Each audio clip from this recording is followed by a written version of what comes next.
The guy's spoon-shaped face was mournful and humorless. He looked like a vegetarian in a slaughterhouse. The dummy wore a traditional Puro costume. At least, I guess it was a dummy. I gave the dummy Puro a tentative prod, but it didn't move. She reminded me of a girl I dated back in high school. Come to think of it, the dummy had more personality. As I was about to touch the dummy, I realized it had the same color eyes as Nico. The strange thing was, I hadn't realized I'd noticed the color of Nico's eyes.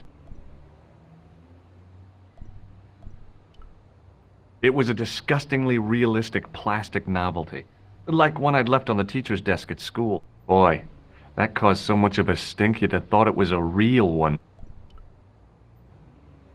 As my fingers closed on the plastic novelty, I realized my mistake. It was a novelty, all right, but it wasn't plastic.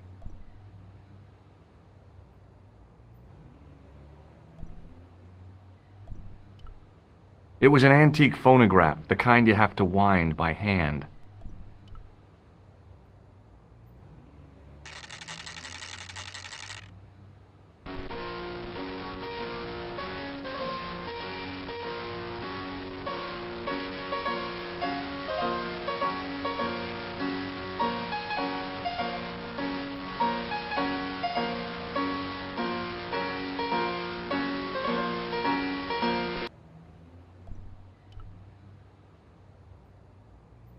Excuse me.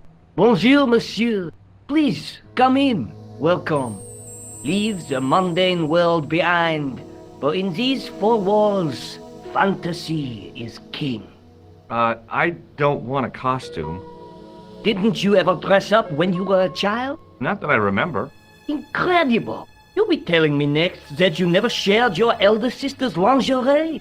I don't have a sister, and I think I'd look pretty silly in a brassiere. I just need some information. Of course. How can I help you?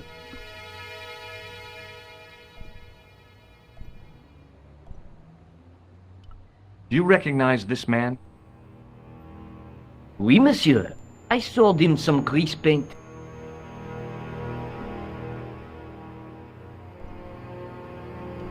Does this dirty tissue mean anything to you? Let me smell that.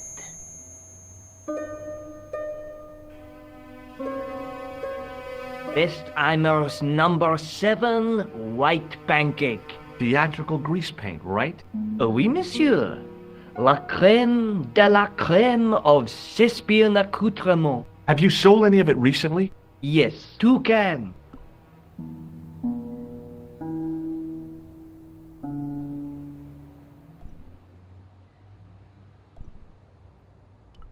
Are you sure this is the man who bought grease paint? Oui, monsieur.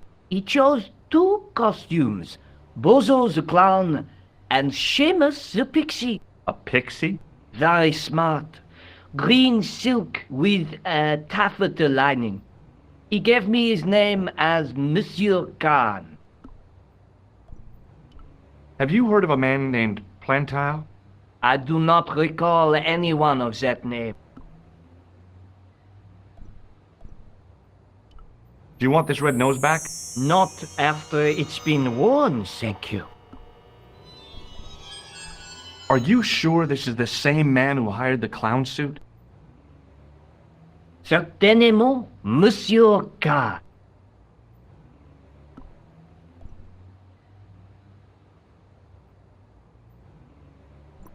Thanks for your help, buddy. My pleasure, monsieur. Allow me to shake you by the hand. Huh? Well, okay.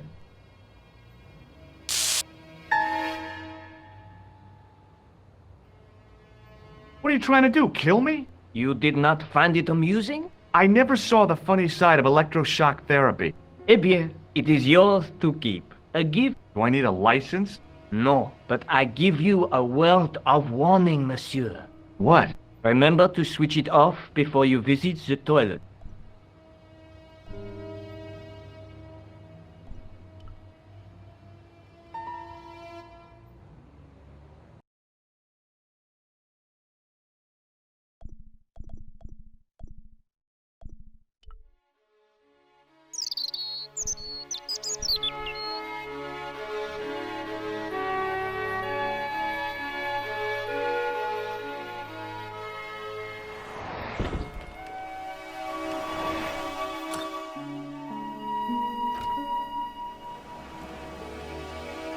Salut, George. What news?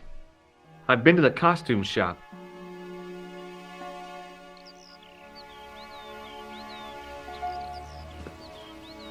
Yeah, I like it. What are you supposed to be? I didn't hire a costume. These are my clothes, and you know it. Did you ask about the clown? Yeah. He used the name Khan. He hired 2 costumes, the clown and a pixie. Then we're one jump ahead of him. How do you make that out? He probably plans to use the pixie suit next time he kills.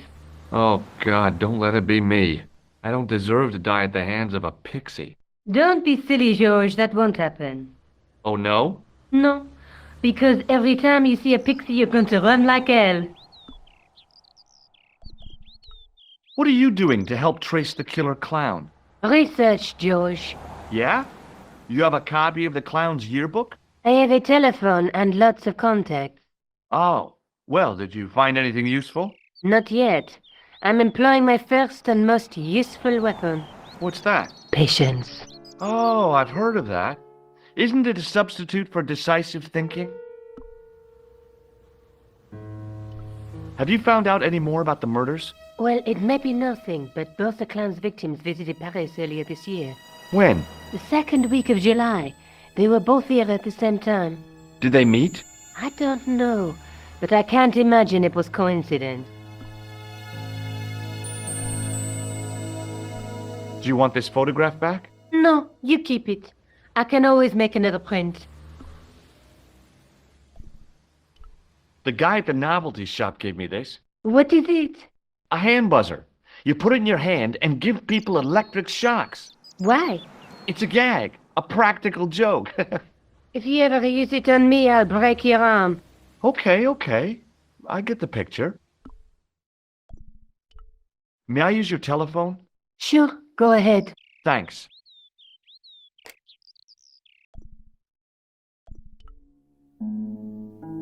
Hello? Who is this? It's George Stobbart again. What now? I found out the name of the guy I'm looking for. Is that so? Yeah, it's Khan. You know who I'm talking about, don't you? Yes, I delivered the suit to his hotel. The Hotel Ubu. I don't remember the room number. It was upstairs. The second room on the right-hand side of the corridor. Thanks, Todrick. That's all I wanted to know. Now I've got you, Mr. Clown. Now we're getting somewhere. Do you know the Hotel Ubu? The Ubu? Yes, I do. That's where the clown stayed. Good work, George.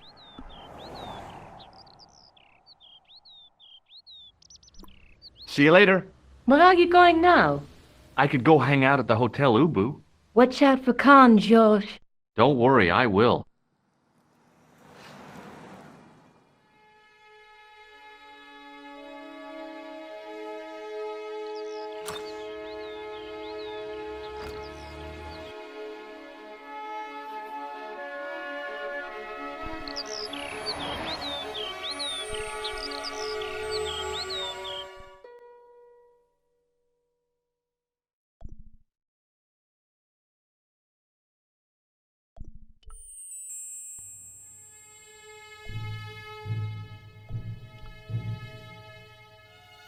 The guy looked just like a weasel. Excuse me.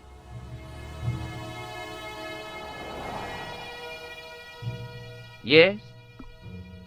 Do you recognize the guy in this photograph? No, I never saw it. Have you heard of a guy called Plantar? No, that name means nothing to me. I'm looking for a clown. Are you trying to be funny? No, I really am looking for a clown. There are no clowns here except you. Do you know a man by the name of Khan? No, I don't. It's very important I get to see him, and I told you, I don't know it. forget it. The man looked like an amiable Bigfoot. Excuse me? Yeah? Do you recognize the guy in this photograph? Is this a trick question? No. I simply asked if you recognized him. Okay then. No, I don't. Have you seen a guy dressed as a clown? No, I ain't. Don't tell me I missed him. Oh, that's too bad. I love the clowns, don't you? I've seen daytime television that was funnier. I love it when the little guys get hyped. That figures. Custard pies, hose pipe down the pants, then smack! A plank in the kisser. You ever meet a guy called Plantow? No, I ain't. You missed your chance. If you're quick, you'll catch him at the coroner's. Do you happen to know a guy named Khan? That ain't nobody I know. I'm sorry to be a burden on your brain. See you later. Not if you see me first.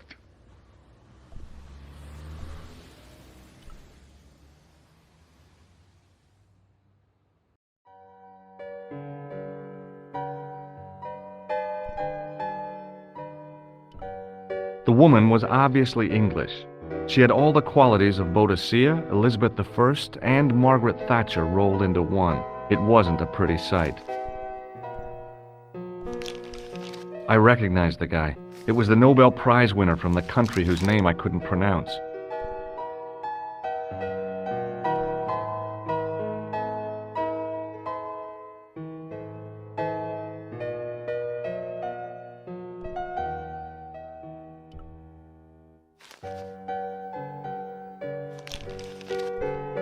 The clerk wore a disdainful expression, like he'd been born with it.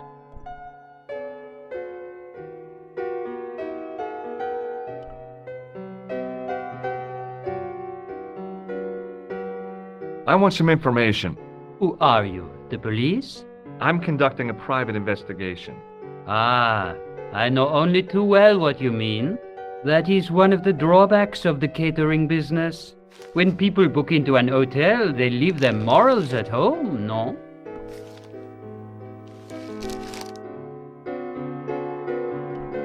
Do you know a man named Plantow? No, monsieur. I'm looking for a man who dresses like a clown. This is a highly respectable hotel, monsieur. There are no clowns here. If you say so.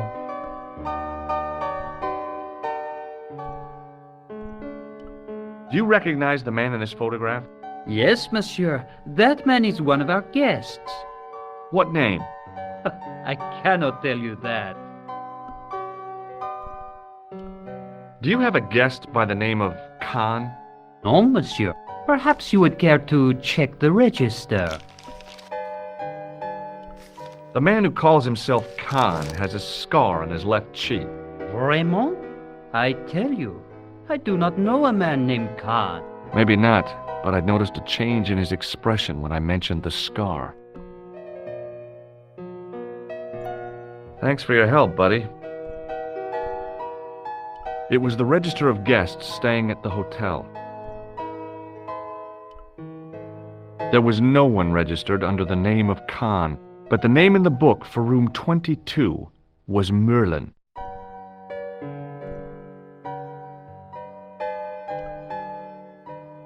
What now, monsieur? Thanks for your help, buddy. Hanging from a brass hook was a key and a plastic tag.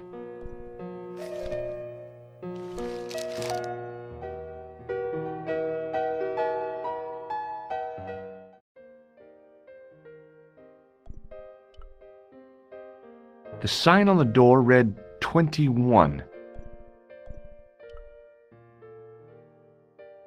The sign on the door read 22. If the tailor's description was correct, this was the killer's room.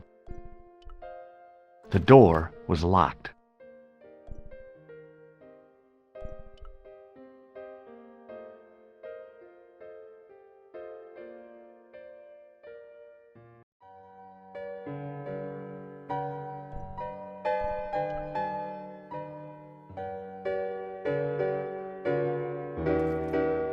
Excusez-moi, monsieur.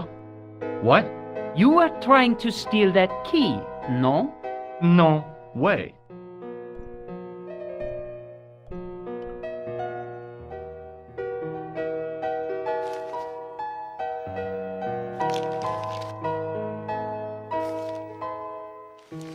Excuse me, didn't I see your picture in the news? You're that Nobel Prize winner from some unpronounceable Eastern European state. Yes, that is me, in person. I don't want to worry you, but have you had any threats on your life? You know, mysterious phone calls, letters made up of headlines cut from the newspaper. I don't know what you're talking about. Do you know a guy called Plantow? I don't know anybody in Paris. Oh, well, this guy's dead anyhow. Why do you ask me about dead men? I have seen enough of death to last me a lifetime. I'm, sure you have. Have you seen a clown? I beg your pardon? The clown. A guy in funny pants. Have you seen him? My pants are from England, Marks and Spencer. They are a pleasure and a comfort to wear, with much support. I'm real glad to hear that. You know, it's good to know you Nobel Prize winners are human too. In my country, the people make do with string and egg cartoons. For pants? For everything. Oppression is the mother of ingenuity. Do you recognize this man? He calls himself Khan. Yes, I know this man. Why do you carry his photograph? I'm a private detective. What's your interest in Khan? He is an enemy of my people. You know he's a killer. Of course, amongst other things. Would you help me investigate Khan? That is not possible. My instructions are to observe. I cannot jeopardize my position as an honored guest of this country's government. Thanks for your help. Goodbye.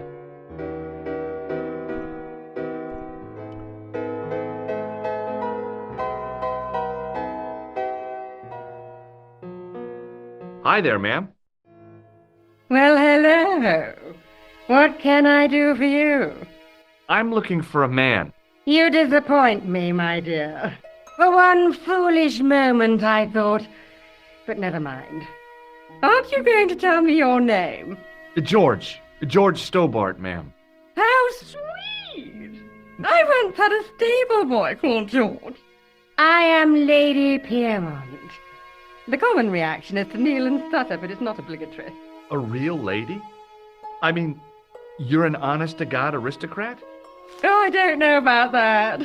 Few of my ancestors are honest, not even to God. I can trace my family back to the Normans, but don't let that intimidate you, George. Beneath that impressive pedigree, I'm just flesh and blood. The blood may be blue, but the flesh is the plump beef of old England, so to speak. You appear distracted, George. Is there any way I can help you?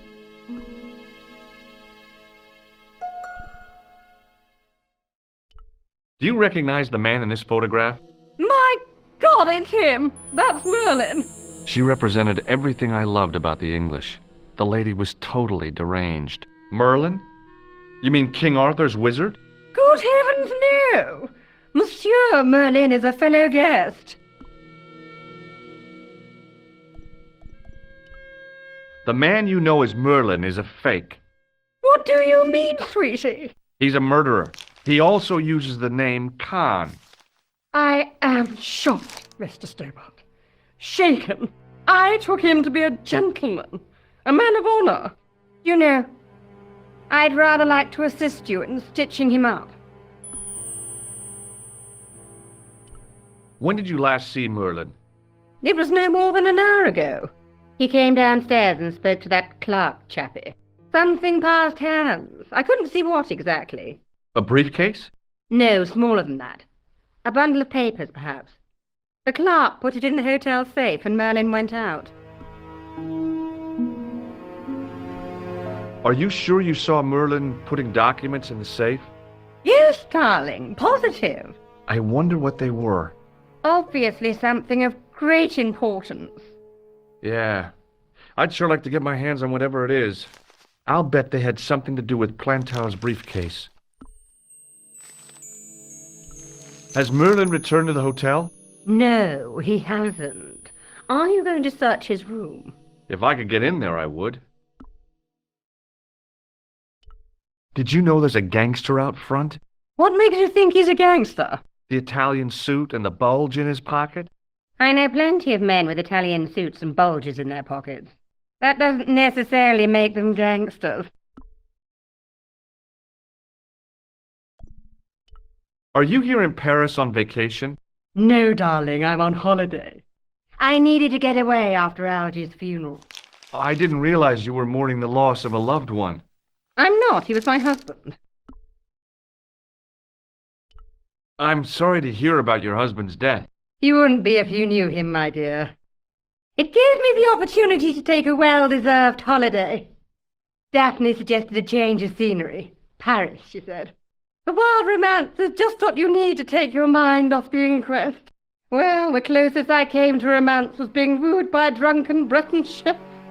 I must say I was disappointed with his coq au vin.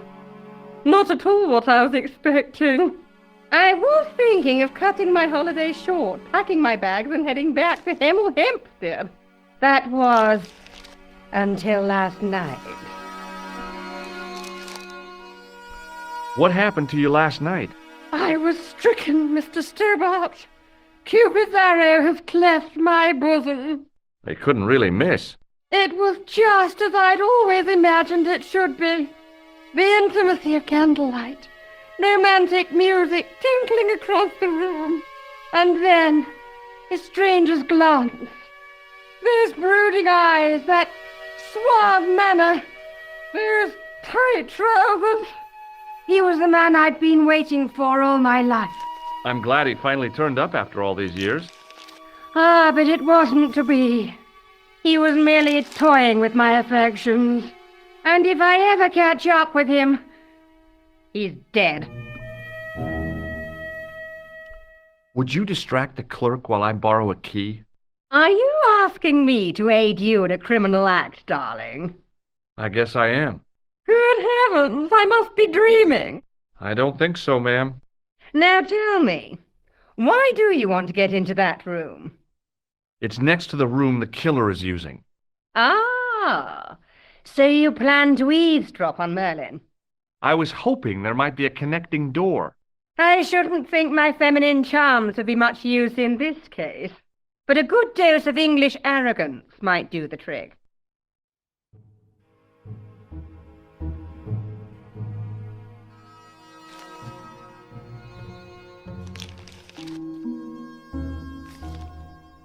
I say! You there? Flunky! Oui, madame. Listen carefully. You do understand English, don't you? But of course, madame. Good. I wish to deposit some jewelry for safekeeping. I understand.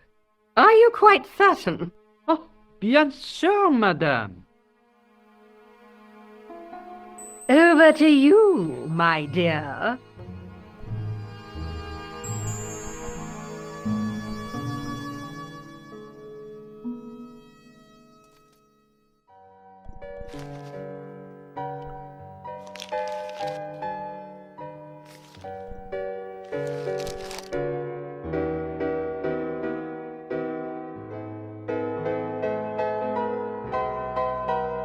Hi, ma'am.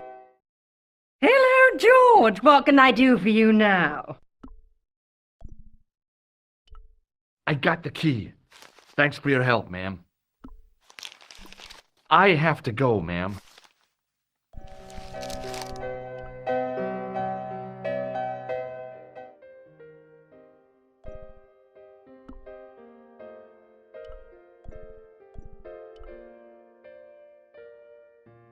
Maybe it wasn't the right room, but this was the right key.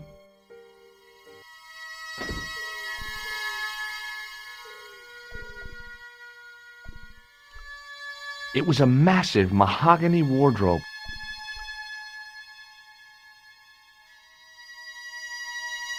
There was nothing in the wardrobe apart from a vague, lingering smell of camphor.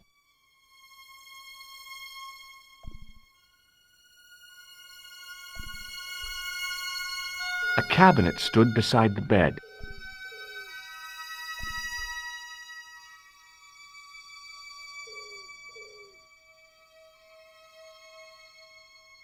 The cabinet was empty, but it smelt of onions. No kidding, it really did.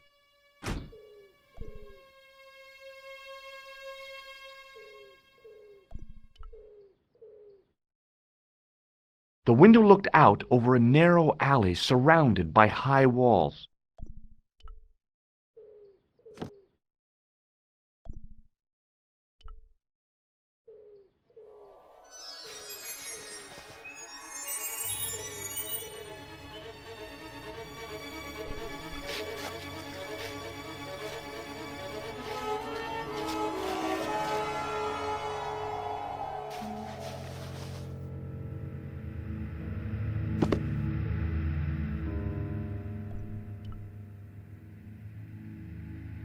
The assassin had been too smart to leave incriminating evidence beside his bed.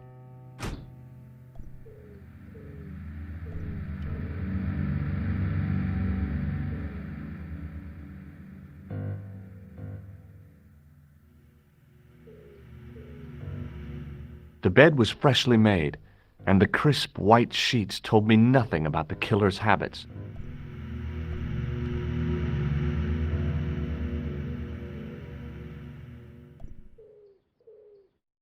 The pants were newly laundered and pressed with immaculate creases.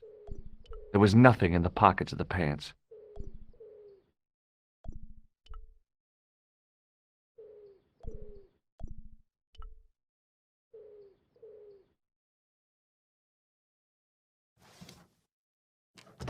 I searched the interior of the briefcase, but, as I'd half expected, it was empty.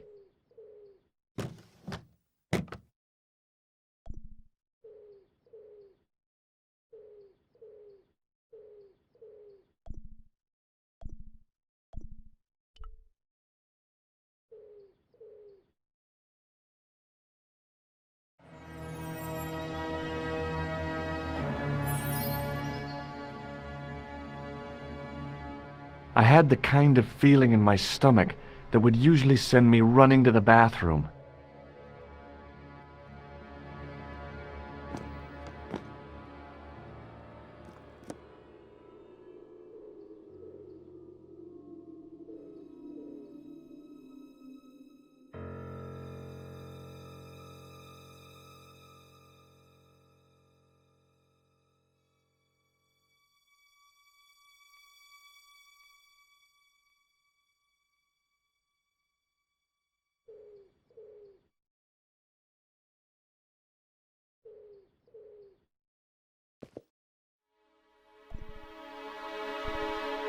The pants matched the jacket which the killer had lost in Paris.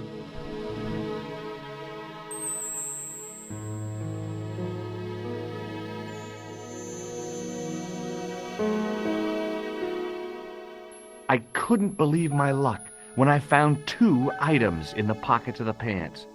The first was an ordinary matchbook. No matches, no clues.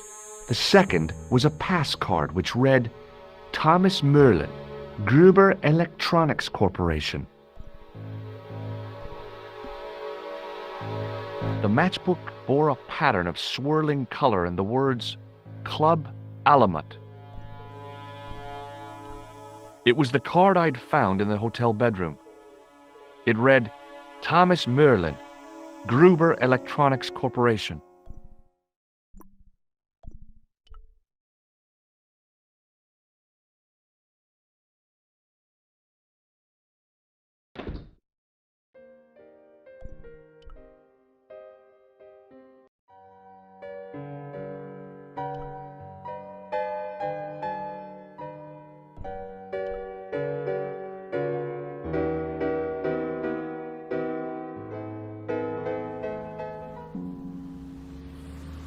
Just a minute, monsieur. What's your problem? No problem, if you cooperate. What do you want? Just a routine security check, nothing to worry yourself about. Oh, well, all right. Search him, Flap. You bet. Hey, knock it off. Get off, you big ape. Nothing, Guido. Zilch. Our apologies, monsieur. What? I had to report you to the authorities. Round here, we are the authorities. You want I should break his arms? No. Let him go, Flap.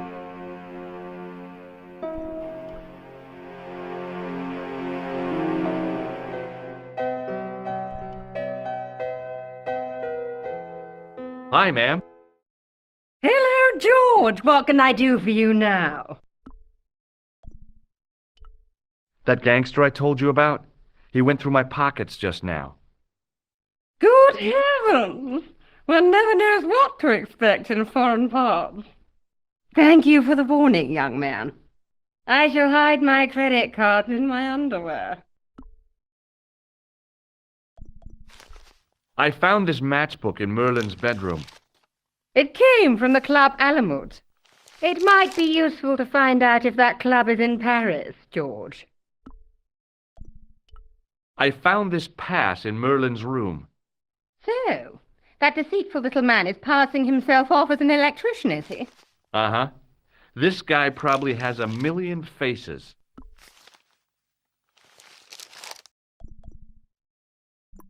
I have to go, ma'am.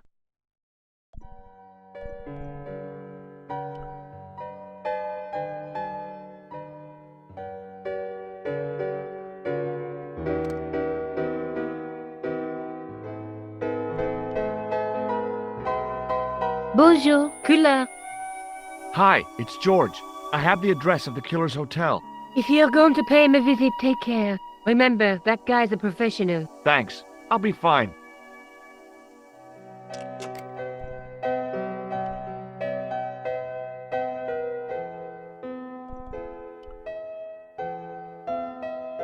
What now, monsieur? I've just been manhandled by a gorilla. Yes? I do not see any signs of a gorilla. No, not a real gorilla. It was a guy who looked like a gorilla. It happened right out front of this building. Let me get this quite clear. Are you complaining or bragging? I want to know what you're going to do about it. The scrawny one has a gun. I suggest you contact the police. Can't you do anything about them? What goes on in the streets of Paris is hardly my responsibility.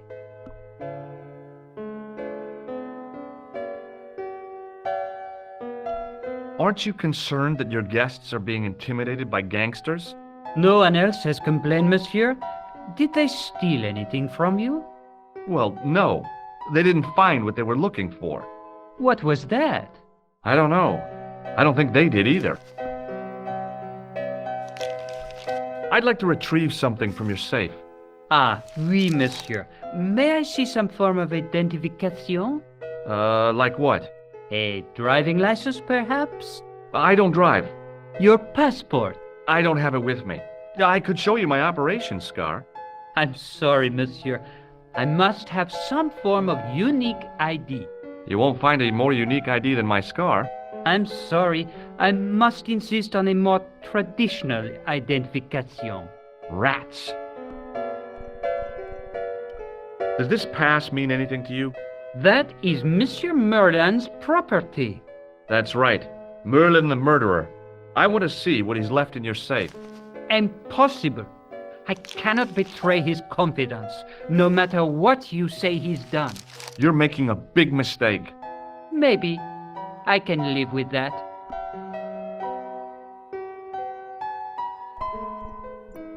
Thanks for your help, buddy.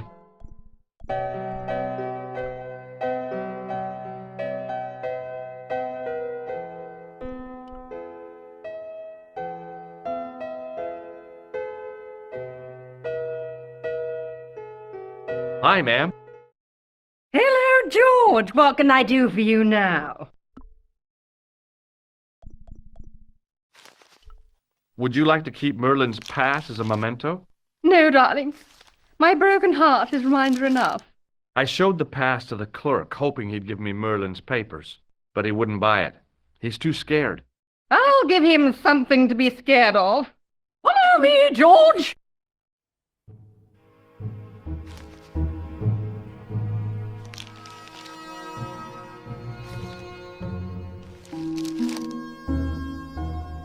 Did you place a package from Merlin in the hotel safe?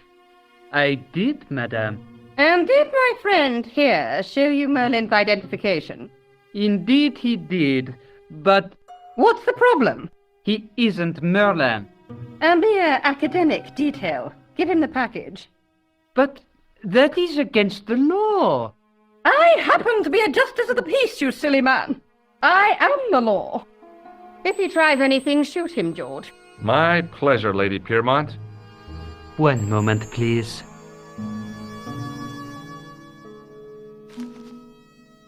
You know, I haven't enjoyed myself this much since Greenham Common.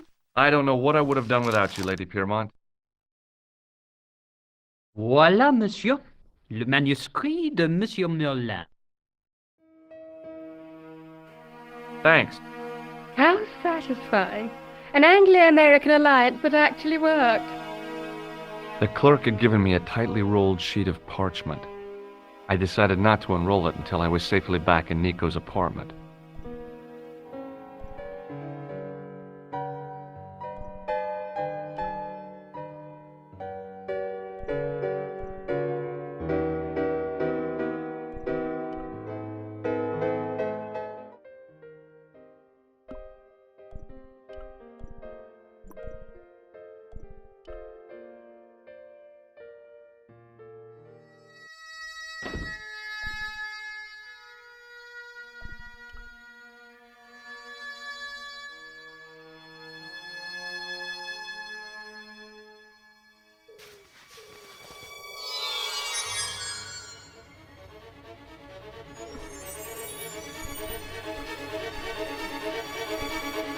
I knew this was no way to treat an ancient manuscript, but I couldn't let it fall into the hands of the goons waiting outside.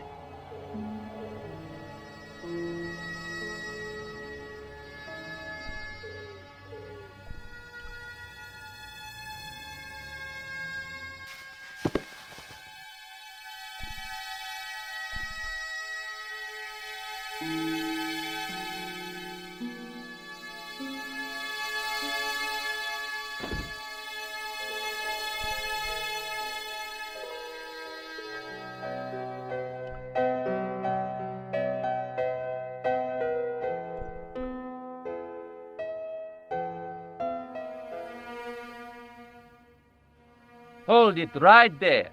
Search him again, Flat. Nothing, Guido. Okay, let him go.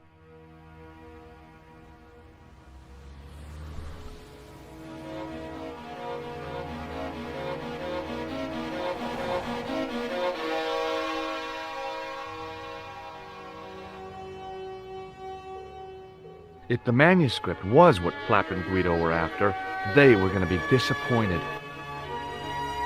I couldn't wait to get back to Nico's apartment and check it out.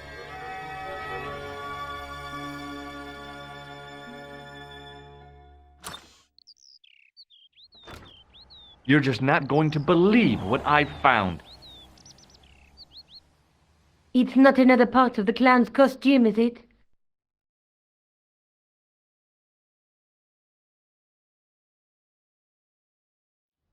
It's a medieval manuscript. Khan left it in the safe at the Ubu. It's incredible. Is this what he took from Plantark? It could be, which means it's worth enough to kill for.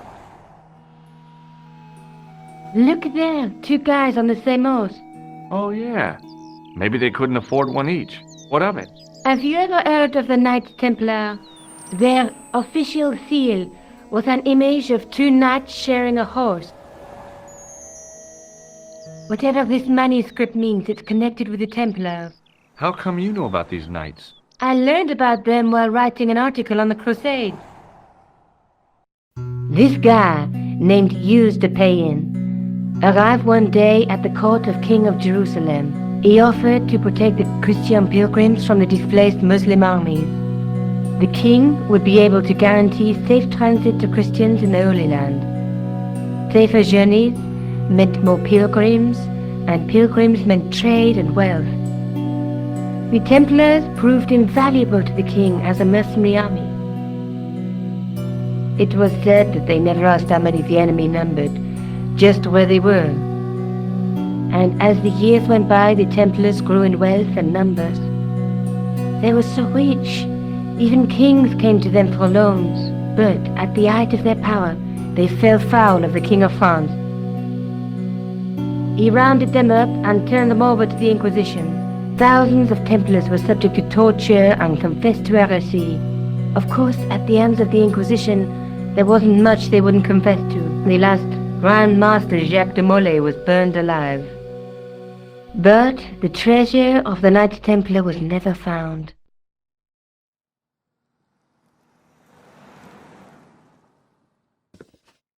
Jeez. So the treasure is hidden, waiting to be discovered? If there ever was a treasure, it's been lost for 600 years.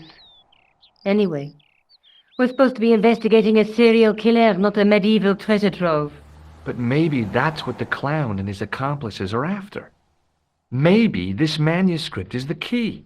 You'd better leave it here for safekeeping. Think about it, George. One guy's already died for it, as you said yourself. Besides, that parchment is fragile. Okay, I'm convinced. You keep hold of it. I found Plantow's briefcase in the killer's hotel room. It was empty, of course. I found this in the killer's room.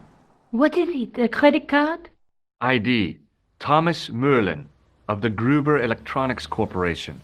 Never heard of him, or the company. I found this matchbook in the killer's hotel room. It's from the Club Alamut. Never heard of it. Is there anything written inside it? No, what were you expecting?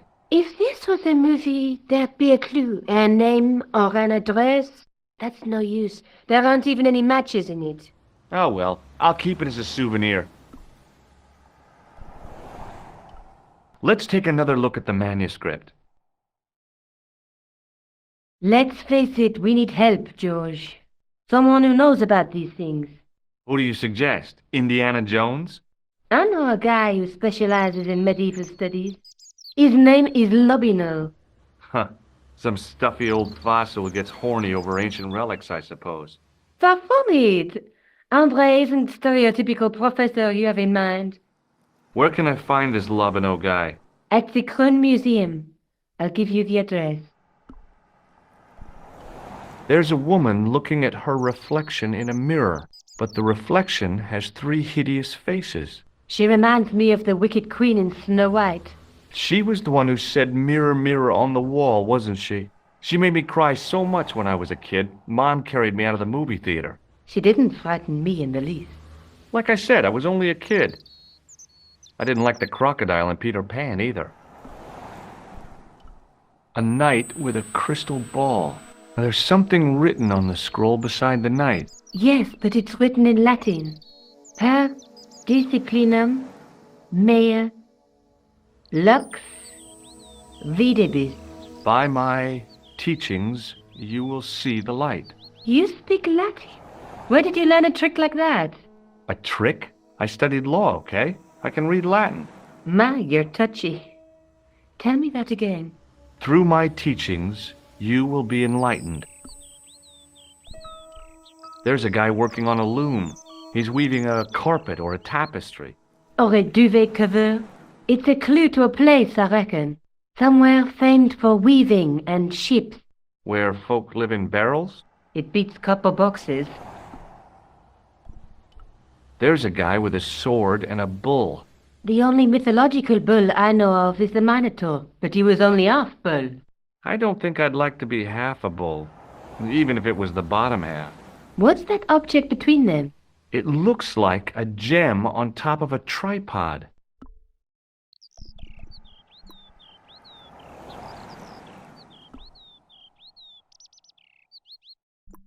Maybe I'll check out the Kroon Museum. I'm sure you'll find it useful, George.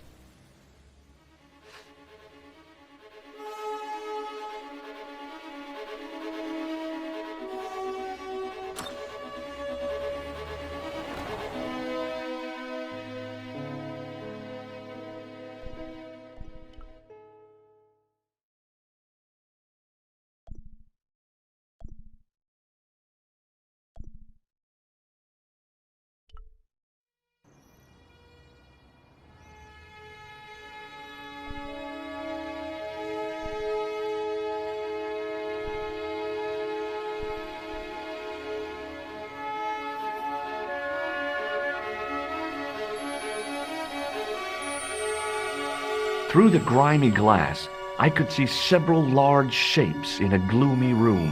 What they were, I couldn't imagine. I considered smashing my fist through the pane, wrenching open the window, and vaulting triumphantly into the building. Then I thought, no, that's dumb. Besides, I might get hurt.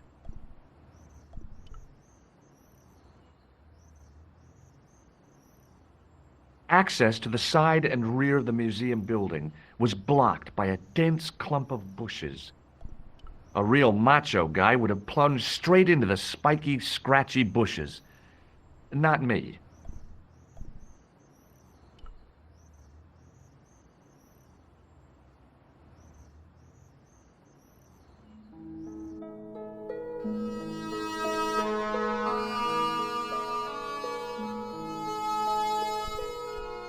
The attendant had an air of self-importance and the kind of steely eyes that never seemed to blink.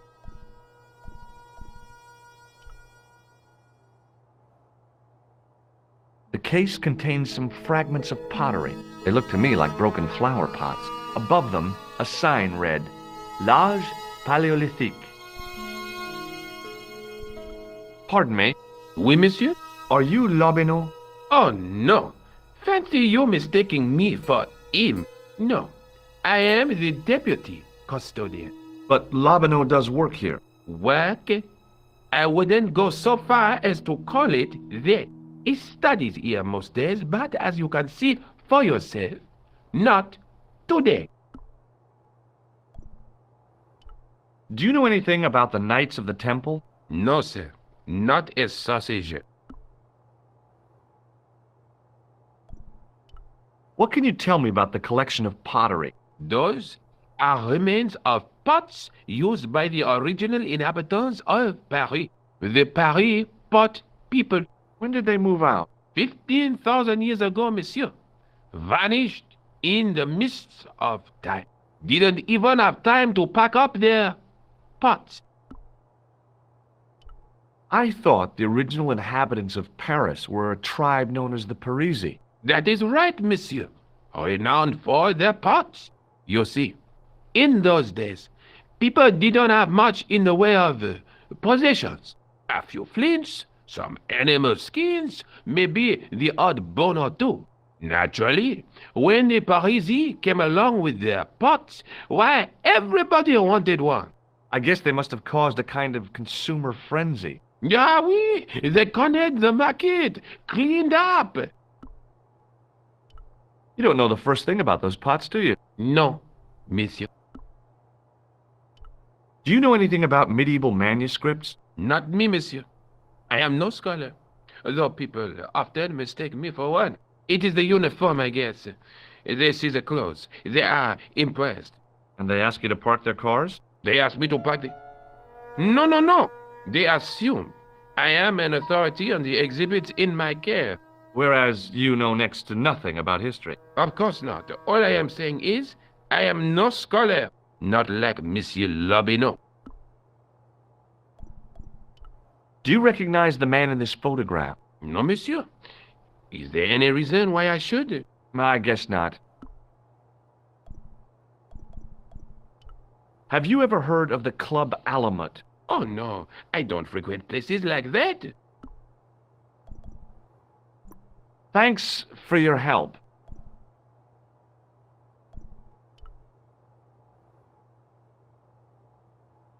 In the case was a spindly tripod, blackened with age and pitted with rust. It was identical to the tripod pictured on the manuscript. A notice identified it as 15th century from Western Ireland. It had been found in Loch Marne at the site of a Knights Templar preceptory. Ireland! What's that? This tripod was found in Ireland. I will have to ask you to keep your voice down. I'm sorry, I was excited. Hey, no! No, monsieur. No. What's wrong? You must not handle the exhibits. I'm sorry. Pardon me. Oui, monsieur? Can you give me any further information about the tripod? Certainly, monsieur. It's infamous. That tripod, that belonged to John Dee. What's the importance of John Dee's tripod? Dee was the most famous escapologist of the 16th century. The Houdini of his time. Don't you mean alchemist? Escapologists use ropes, chains, and handcuffs, not tripods. Well, whatever it was, that is the tripod he used in his experiments. What kind of experiments did John Dee perform with his tripod? Oh, the usual. Didn't you study chemistry at school? Yeah, but we skipped over thaumatology. Can I take a closer look at the tripod? What? Get it out of the case? Ah, no! That tripod is protected by a sophisticated surveillance system. How sophisticated? A painfully loud alarm bell. How is the alarm bell triggered? By the slightest pressure on or movement of any part of the case wherein that tripod is situated. It strikes me that to call your alarm system sophisticated is, well, stretching the truth a little. It has never failed yet. The sophistication is in its simplicity. The sign on the tripod says it was found at a Templar preceptory. It does? Yeah.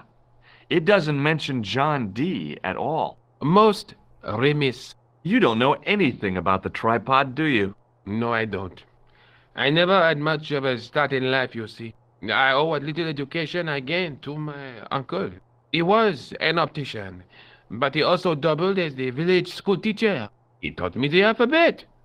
Well, 19 letters of it. The bottom row of the chart was too small even for him to read, so he left them out. Why don't you start over and enroll for adult education? You know, I never thought of that. Do you think if I studied art and did all my homework, I could be a professor of history? At your age? Dream on. Thanks for your help.